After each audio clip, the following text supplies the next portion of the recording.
బిల్లుల చెల్లింపుల్లో జాప్యంతో ఈ పరిస్థితి. గుర్తించిన విద్యా కమిషన్ సకాలంలో చెల్లింపులతో పాటు గుడ్డు ధరలు పెంచాలి. ఆయా సిఫార్సులతో 4-5 రోజుల్లో సర్కార్కు నివేదిక. ఏమైతున్నది ఇక్కడ? పిల్లలకు పెట్టేటువంటి ఆ మధ్యాహ్న భోజనంలో సరైనటువంటి బిల్లు చెల్లించకపోవడంతో ఏజెన్సీలు సప్లయర్లు ఏం చేస్తూ అరకొరగా వాటిని అవుట్డేటెడ్ ఫుడ్ని పంపించి అక్కడ వండడంతో ఫుడ్ పాయిజన్గా మారుతున్నది. మార్కెట్లోకి కోడిగుడ్డుకు ధర 7 రూపాయలు ఉండగా ప్రభుత్వం చెల్లిస్తుంది మాత్రం 5 రూపాయలే. బిల్లులు 2 నుంచి 4 నెలల పాటుగా పెండింగ్లో ఉంటున్నాయి. గుడ్డు ధర పెంచడంతో పాటు వంట ఏజెన్సీ మహిళలకు సకాలంలో బిల్లులు చెల్లించాలని ప్రభుత్వానికి తెలంగాణ విద్యా కమిషన్ సిఫార్సు చేయనున్నట్టుగా తెలుస్తోంది. పాఠశాలల్లో మధ్యాహ్న భోజనం అమలు, గురుకులాల్లో భోజనం పరిస్థితిపై సిఫార్సులతో నివేదికను కమిషన్ 4-5 రోజుల్లో అందజేయనున్నట్టుగా సమాచారం. చైర్మన్ ఆకునూరి మురళి, సభ్యులు ఆచార్య పిఎల్ విశ్వేశ్వరరావు, చారకొండ వెంకటేష్, జ్యోత్స్న, శివారెడ్డి ఈ నెల 8వ తేదీ వరకు కూడా వేర్వేరుగా అన్ని జిల్లాల్లో పర్యటించారు. ప్రభుత్వ పాఠశాలలు, కేజీబీవీలు, గురుకులాలను సందర్శించి విద్యార్థులతో మాట్లాడి సమస్యలను గుర్తించారు. గత 2 రోజులుగా ఆయా గురుకులాల కార్యదర్శులతో సమావేశమై అభిప్రాయాలను సేకరించారు. ఇక రాష్ట్రంలోని 26,519 ప్రభుత్వ పాఠశాలల్లో 20.36 లక్షల మందికి మధ్యాహ్న భోజన పథకం అమలవుతోంది. పథకం కింద వారానికి 3 సార్లు కోడిగుడ్డు అందజేయాల్సి ఉండగా అధిక శాతం బడులో 2 సార్లే ఇస్తున్నారు. ఇక్కడ చూడండి ఎన్ని పాఠశాలలు, 26,519 పాఠశాలలు ఉంటే 20.36 లక్షల మందికి మధ్యాహ్న భోజనం అట ప్రతిరోజు. దాంట్లో వారానికి 3 సార్లు ఎగ్గియాల్సి వస్తే కేవలం 2 సార్లే ఇస్తున్నారట. ఒక్కో కోడిగుడ్డు ధర 7 రూపాయలు ఉండగా రాష్ట్ర ప్రభుత్వం కేవలం 5 రూపాయలు మాత్రమే చెల్లిస్తోంది.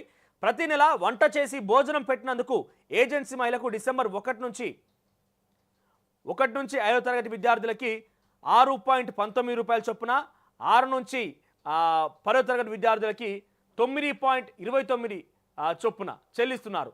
సన్న బియ్యాన్ని ప్రభుత్వం పౌర సరఫరా శాఖ ద్వారా అందజేస్తోంది. అయితే ఇక్కడ సన్న బియ్యం లేదు, ఏం లేదు, అంతా ఉత్తమాటే.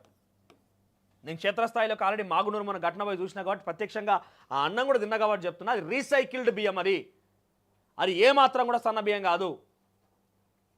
రీసైకిల్డ్ బియ్యాన్ని పట్టుకొచ్చి అక్కడ సన్న బియ్యం పేరిట చేస్తున్నారు. అన్నం వండంగానే అది దొడ్డుగా అవుతున్నది బియ్యం అంతా.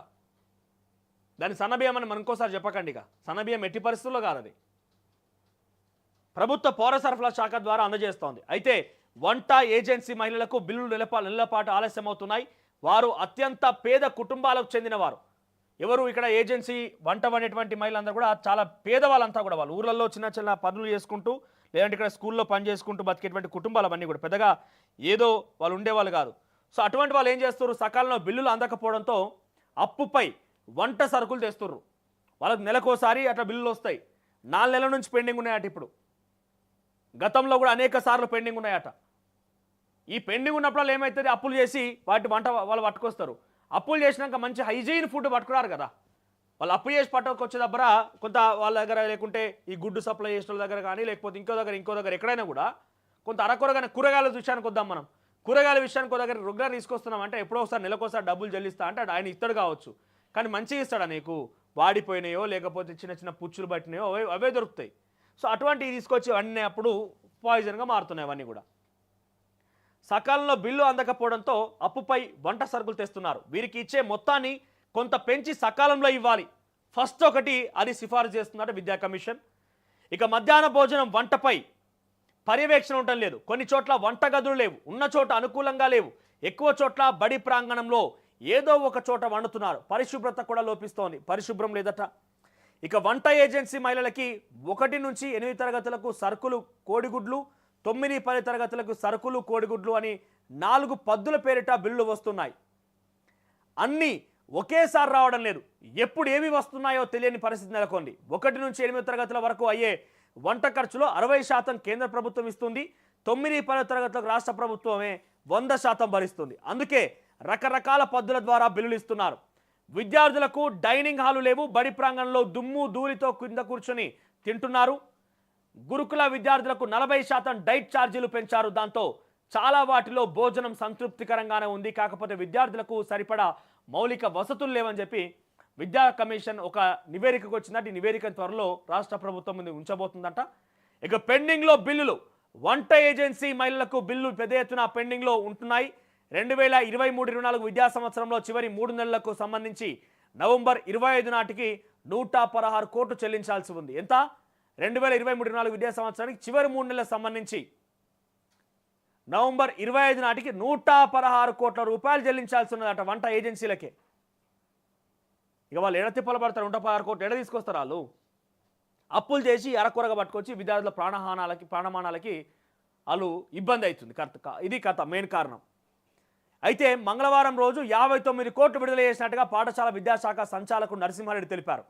బియ్యంలో నాణ్యత లోపించడం, సక్రమంగా వండకపోవడం, సరిగ్గా నిల్వ చేయకపోవడం వల్లే కలుషిత ఆహార ఘటనలు చోటు చేసుకుంటాయన్నారు. దీనిపై ఇప్పటికే ప్రామాణిక విధి విధానాలు జారీ చేశామని చెప్పారు. ఇది అసలు కారణం. పెండింగ్లో బిల్లులు ఉండడం కారణంగా వాళ్ళు అప్పులు చేసి అరకొరగా తిండి పట్టుకొచ్చి ఏజెన్సీలకు సరైనటువంటి సదుపాయాలు లేక బిల్లులు ఈ అన్ని సమస్యలు కలగలిపి విద్యార్థులకు ఫుడ్ పాయిజన్లు దారితీస్తున్నాయి. అనేక రకాలు ఇబ్బంది పడుతున్నారు. రోజుకో ఘటన, పూటకో ఘటన బయటకు వస్తున్నది. వాళ్ళ ప్రాణహానాలు మొత్తం కూడా, మాన ప్రాణాలు మొత్తం కూడా ఆసుపత్రికి పరిమితం అయిపోతున్నాయి. కొన్ని సంఘటనలు అయితే మరణించిన సంఘటనలు కూడా ఉన్నాయి కదా, మరణాలు సంభవించిన సంఘటనలు కూడా ఉన్నాయి కదా. ఇకనైనా రాష్ట్ర ప్రభుత్వం మేల్కొని ఈ విషయాలు విద్యాశాఖ కమిషన్ ఆకునూరు మురళి గారు ఇచ్చేటువంటి ఈ నివేదిక ఆధారితంగా తగు చర్యలు తీసుకొని పరిష్కార మార్గం చూపించకపోతే ఇంకా మరింతగా సమస్యలు ఉత్పన్నమయ్యే అవకాశం ఉంది. రాష్ట్ర ప్రభుత్వం చాలా పెద్ద ఎత్తున సమస్యలు ఎదుర్కొనే అవకాశం ఉన్నది.